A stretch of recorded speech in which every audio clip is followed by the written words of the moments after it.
คนที่เรียบเล็กเตอបងនៅចាំទៅស្រស់ត្រាំត្រៃ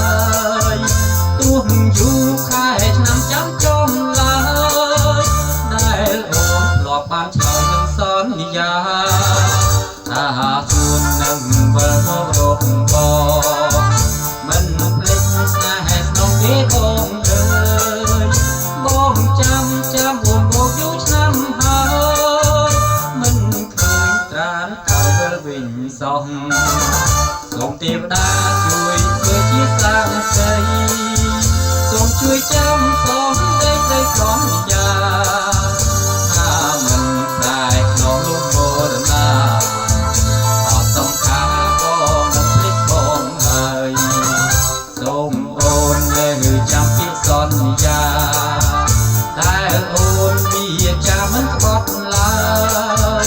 ចាំអូនមកយូររាប់ឆ្នាំហើយតើទៅត្រានទៅនៅទីណា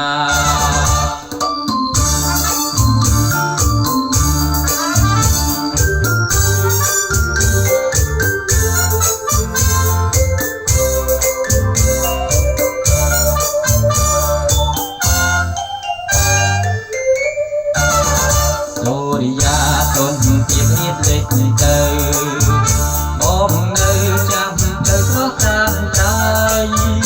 ទោះយូរខែឆ្នាំចាំចំឡើយដែលអូនធ្លាប់បានឆ្លើយនឹងសន្យាថាស្ងួននឹងវិលមករកបងមិនភ្លេចស្នេហ៍ស្នងទេបងអើយបងចាំអូនមកយូរឆ្នាំហើយមិនឃើញត្រានទៅវិលមកសោះសូមទេវតាជួយធ្វើជាសាក្សីសូមជួយចាំផងដីត្រីសន្យា